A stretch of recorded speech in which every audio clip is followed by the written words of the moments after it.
रोशन करने चमका एक सितारा, सारे जगत को राह दिखाने जन्मा यीशु प्यारा। ओ गाओ रे, ओ नाचो रे, ओ गाओ रे, ओ नाचो रे।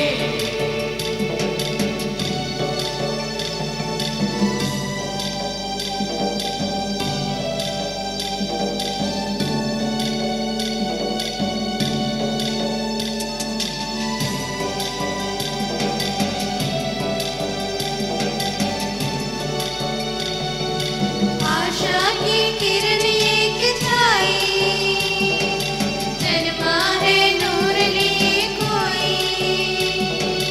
आशा की किरण एक छाई, जन्मा है नूर लिए कोई।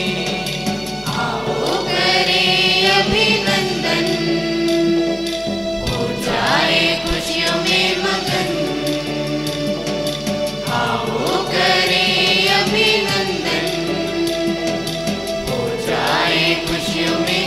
आओ रे गाओ रे झूमो रे नाचो रे, आओ रे गाओ रे, आओ रे गाओ रे झूमो रे नाचो रे, आओ रे गाओ रे। ओ गाओ रे, ओ नाचो रे,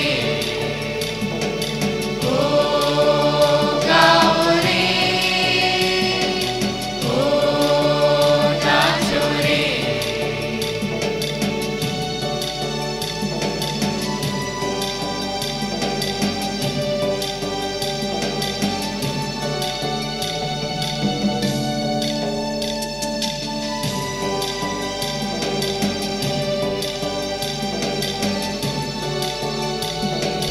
चरनी में है वो लेटा, ईश्वर का है वो बेटा।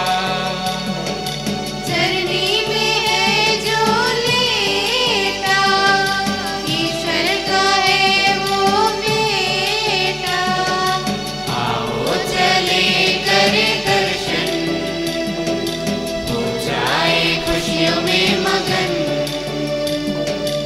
आओ चले करे दर्शन, हो जाए खुशियों में।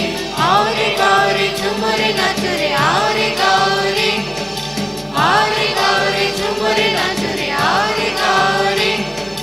ओ गाओ रे, ओ नाचो रे, ओ गाओ रे, ओ नाचो रे।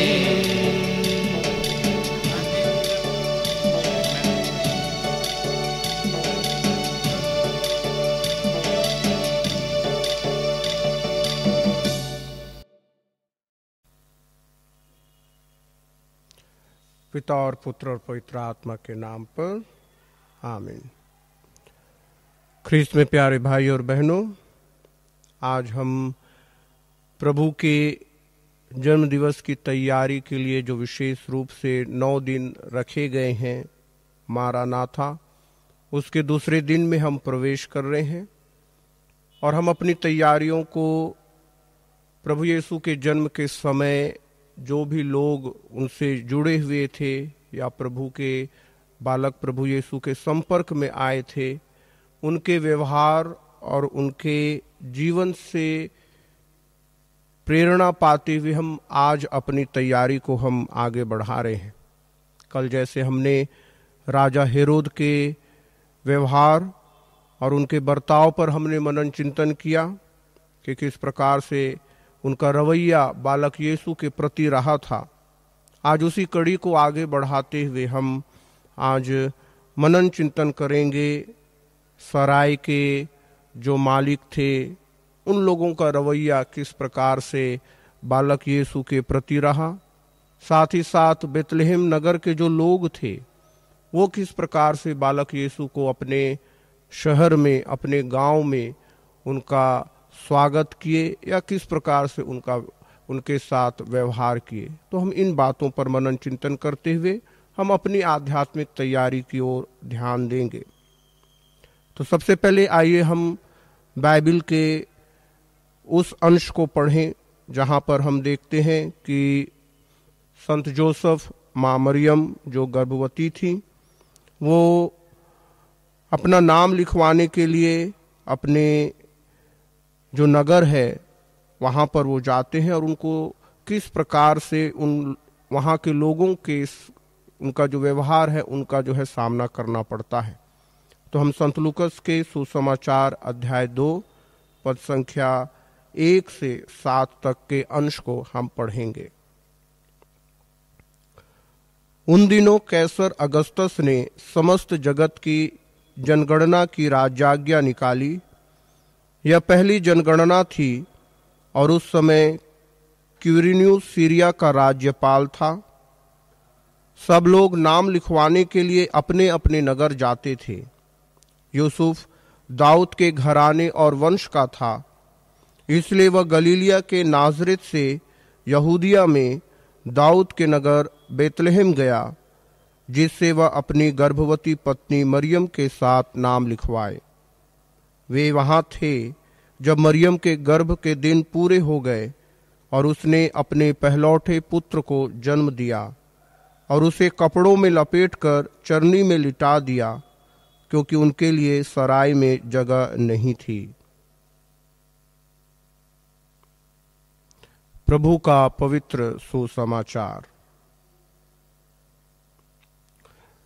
ख्रीस्त में प्यारे भाई और बहनों, शायद हमारे लिए ये सोच पाना बहुत कठिन होगा आज के समय में कि कैसे एक पति अपनी गर्भवती पत्नी को जो है उतने दूर एक दूसरे जगह पर ले जा रहा है, वो भी गधे में बैठा करके। तो ये जो यात्रा रही थी वो आसान नहीं थी, बहुत कठिन थी, विशेषकर जब उनकी पत्नी जो है वो गर्भवती थी और उनको मालूम था कि बच्चे के जन्म का समय जो है वो निकट आ चुका है।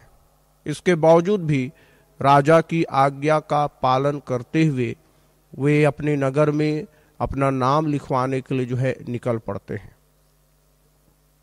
और जब वो बेतलहम पहुंचते हैं तब जैसे वचन कहता है कि उस समय तक जो मरियम का जो गर्भ का दिन था वो पूरा हो जाता है और वो बच्चे को जो है जन्म देने ही वाली है, लेकिन उनके सर में जो है कोई छत नहीं है, रुकने के लिए कोई जगह नहीं है। वो प्रसव पीड़ा में माँ मरियम थी, बच्चे को जन्म देने वाली थी और संत योसेफ जो है एक जगह जो है ढूंढ रहे थे जहां पर उनकी पत्नी जो है सुरक्षित तरीके से उनके पहलौठे बच्चे को जो है जन्म दे सके। तो एक माता पिता के लिए, जो माता पिता बनने वाले हैं, उनके लिए बहुत कठिन समय था। शायद संत जोसेफ जो है बहुत अधिक परेशान रहे होंगे जब वो माँ मरियम की पीड़ा को देख रहे थे होंगे और जब उन्हें लग रहा था कि शायद अब कोई जगह मिलेगी भी या नहीं मिलेगी। और चूंकि वे अपने घराने, अपने वंश के नगर वहां रवाना हुए थे, बेतलहम गए थे, अपने ही शहर, तो शायद वहां पर हो सकता है कि संत जोसेफ के बहुत सारे जो है रिश्तेदार भी रहे होंगे, बहुत सारे परिचित लोग भी रहे होंगे। जैसे हम शहरों में रहते हैं और कोई इलाज के लिए गांव से आता है तो वो गांव वाले अपने परिचय वालों को ढूंढते हैं उस शहर में, ताकि वहां से रह करके वो अच्छी तरह से इलाज करा सके। तो चूंकि संत जोसेफ अपने ही नगर जा रहे थे नाम लिखवाने के लिए, तो स्वाभाविक है वहां पर उनके परिचय वाले या उनके रिश्तेदार जो है रहे होंगे। इसके बावजूद भी इस समय संत जोसेफ को जो है अपनी पत्नी के लिए जो है बच्चे को जन्म देने के लिए जगह नहीं मिलती है। तो ये बात साफ है कि शायद लोग जो है उनको स्वीकार नहीं किए होंगे या कहे होंगे कि हमारे घर में जो है जगह नहीं है, उनके रिश्तेदार लोग। उनके परिचय वाले लोग। इसके बाद वचन ये कहता है कि मां मरियम ने जो है बच्चे को जो है जन्म देने के बाद उनके लिए जगह नहीं थी, सराय में जो है उनके लिए जगह नहीं थी, वचन ये कहता है। तो वो सराय के पास जब अपने ही लोगों से उनको जगह नहीं मिली, अपने ही लोगों के द्वारा उनको स्थान नहीं दिया गया, तो वो सराय ढूंढने लगे जहां पर उनको जगह मिल सके। अब चूंकि ये जनगणना का समय था तो स्वाभाविक है अलग अलग जगह से लोग जो है उस दिन बेतलहम आए थे होंगे, सराय जो है भरा रहा हुआ होगा। और जब मां मरियम और सन जोसेफ पहुंचते हैं, पूछते हैं जगह है क्या, तो सराय वाले ने कहा होगा कि जगह तो भर गया है। तो इस परिस्थिति में जो है बालक यीशु जो है जन्म लेते हैं। उनके जन्म के पहले ही उनको जो है एक योग्य स्थान के लिए जो है संघर्ष करना पड़ता है।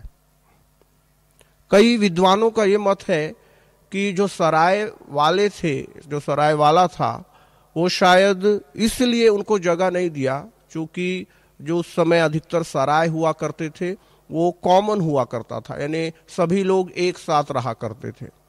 अब चूंकि मां मरियम गर्भवती थी, उनको बच्चे को जन्म देना था, तो उनके लिए शायद ही कोई प्राइवेट रूम वो सराय में ना रहा हो, और इसलिए सराय वाले ने कहा कि यहाँ पे कोई जगह नहीं है जहाँ पर मरियम जो है अपने बच्चे को जो है जन्म दे सकती है। कुछ भी हो, लेकिन ये बात तय है कि जब एक व्यक्ति जरूरत में रहता है और एक ऐसे महत्वपूर्ण जरूरत के समय में जो अपने हृदय में एक दूसरे के प्रति प्रेम रखता है, वो एक कदम अपने हद से आगे बढ़ के दूसरों की जो है सेवा करता है।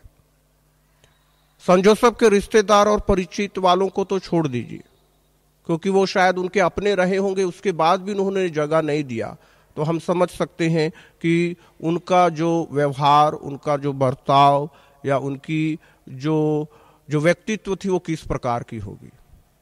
सराय वाले भी जब एक स्त्री को देख रहे हैं कि वो प्रसव पीड़ा से त्रस्त है, भले ही उनके सराय में जगह नहीं रही होगी, लेकिन उस स्त्री की स्थिति को, परिस्थिति को देख करके शायद वो कुछ दूसरा और व्यवस्था जो है कर सकते थे। तो यहां पर हम देखते हैं कि प्रभु यीशु के जन्म के पहले ही लोगों ने उनको अपने स्थान में जो है, अपने घरों में जो है उन्हें जगह जो है वो प्रदान नहीं की, भले ही उनकी जो भी कमजोरी रही होगी। तो आज हम इसी संदर्भ में हम अपनी तैयारियों को देखते हैं। सबसे पहले हमें ये सोचना है, ये समझना है कि प्रभु यीशु मेरे जीवन में कैसे आते हैं, या प्रभु यीशु का मेरा सामना जो है वो किस प्रकार से होता है। भले ही हम आगमन काल में इस बात पर भी मनन चिंतन करते हैं कि हम प्रभु के दूसरे आगमन की हम जो है तैयारी कर रहे हैं, लेकिन हम ख्रिस्तियों के लिए या हर एक लोगों के लिए प्रभु जो है अलग अलग लोगों के द्वारा, अलग अलग माध्यम से उनके जीवन में जो है प्रवेश करना चाहते हैं, आना चाहते हैं। उस समय लोगों ने, चाहे सराय वाले ने या फिर बेतलहम में रहने वाले लोगों ने या फिर सन जोसेफ के परिचय वालों ने, ये कभी नहीं सोचा था कि जो इस स्त्री के गर्भ में है वो संसार का मुक्तिदाता है या वो ईश्वर का पुत्र है। शायद उनको ये जानकारी होती तो उनका स्वागत करने का या उनको बुलाने का तरीका और कुछ होता, लेकिन उनको इस बारे में कोई जानकारी नहीं थी। उनको मालूम ही नहीं था कि गर्भ में जो बच्चा है वो है कौन। सोचते थे ये साधारण बच्चा होगा, किसी गरीब का बेटा होगा। ऐसे बहुत सारे लोग आते हैं, बहुत सारे लोग मदद पूछते हैं, तो हम कितने लोगों की मदद करेंगे। तो प्रभु यीशु को भी उन्होंने उसी दृष्टि से देखा होगा और उनकी उदासीनता का कारण जो है यही हुआ होगा।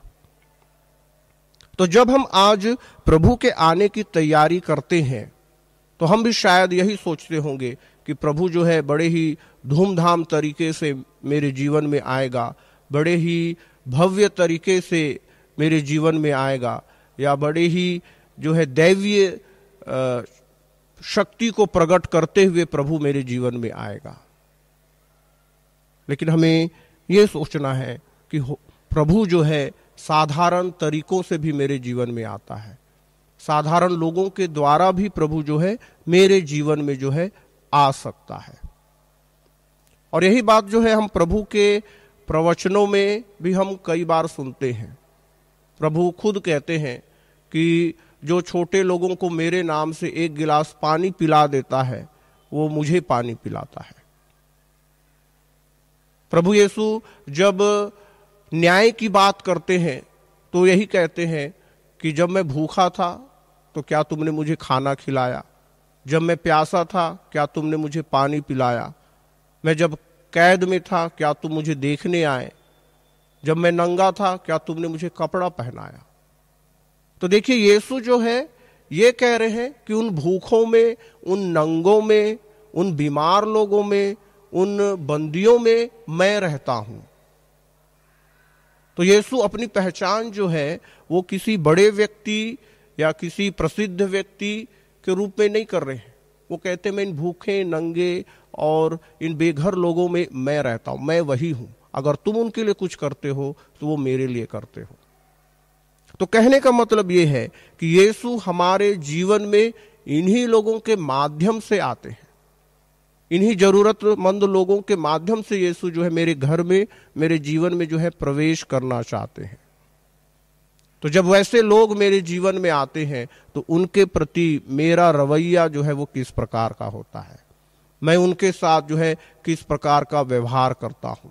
क्या मैं उनका स्वागत करता हूं या मैं उनको जो है दुत्कार देता हूं। हमारे लिए क्रिसमस जो है यही है, प्रभु के जन्म का संदेश जो है यही है कि प्रभु केवल इस क्रिसमस के समय या इस दिसंबर के समय ही नहीं बल्कि हमारे जीवन के हर एक क्षण में अलग अलग तरीके से वो जो है प्रवेश करता है, विशेष रूप से जरूरतमंद लोगों के द्वारा। तो जब मैं उन लोगों का स्वागत करता हूं, उन लोगों का मैं जब मदद करता हूं, तब मैं एक प्रकार से जो है प्रभु का स्वागत करता हूं, प्रभु का जो है मदद करता हूं। और यही हमारे लिए जो है क्रिसमस का मतलब, क्रिसमस का संदेश जो है यही है। और हम इसी तरह से प्रभु के जन्मोत्सव को हम जो है उचित रूप से जो है मना सकते हैं। जो सराय के लोग थे या जो बेतलहम के लोग थे, उन्होंने बालक यीशु का जो है ठीक तरीके से स्वागत जो है नहीं किया, उनकी मजबूरी जो भी रही हो। तो एक प्रकार से उन्हें जो अवसर मिला था, उन्हें जो मौका मिला था कि संसार के मुक्तिदाता को वो अपने घरों में, अपने निवास स्थान में जगह दे पाए, उनको उस अवसर को उन्होंने खो दिया, उस सौभाग्य को उन्होंने जो है खो दिया।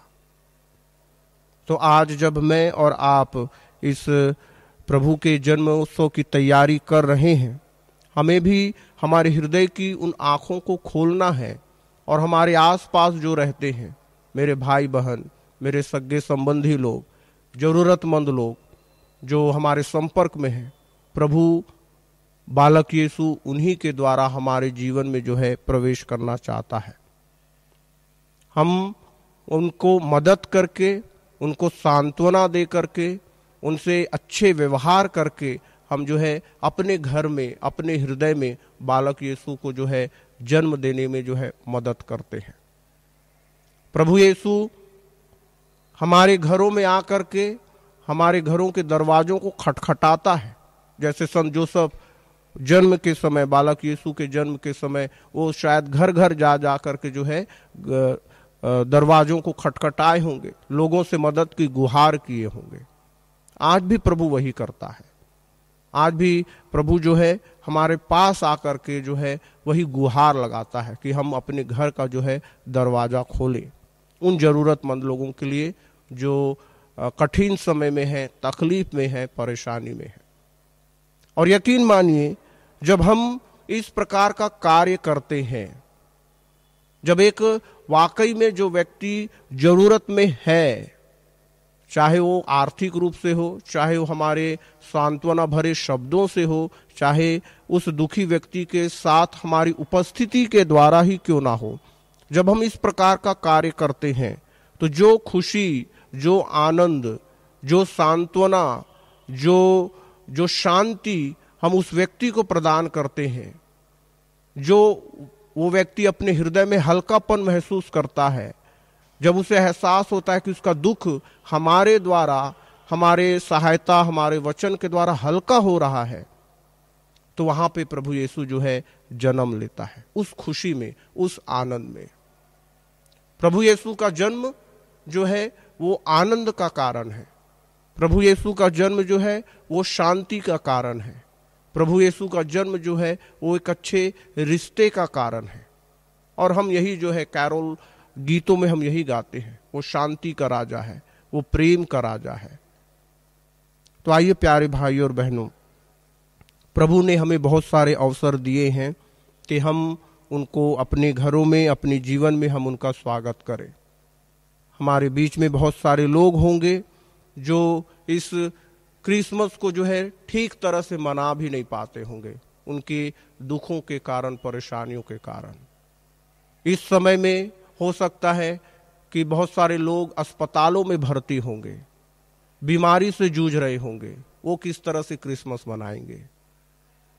हो सकता है कई लोग आर्थिक रूप से बहुत कमजोर होंगे, वो किस प्रकार से जो है क्रिसमस मनाएंगे।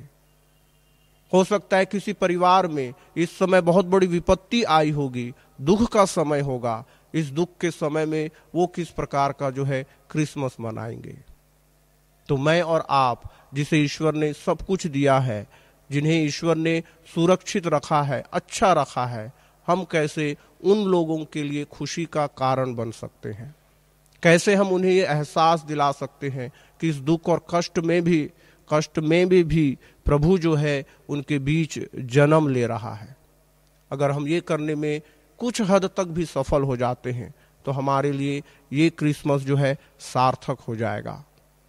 और उस अच्छे कार्य के द्वारा प्रभु मेरे हृदय में, मेरे घर में, मेरे परिवार में, मेरे लोगों के बीच में प्रभु जो है जन्म लेगा।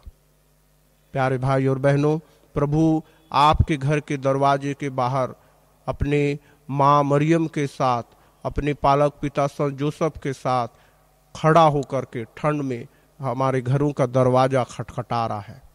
आइए हम अपने दिलों का, अपने घरों का दरवाजा खोलें और बालक यीशु का हम जो है स्वागत करें। यही हमारे लिए क्रिसमस है और यही हमारे लिए प्रभु के जन्म का अर्थ है। पिता और पुत्र और पवित्र आत्मा के नाम पर आमीन।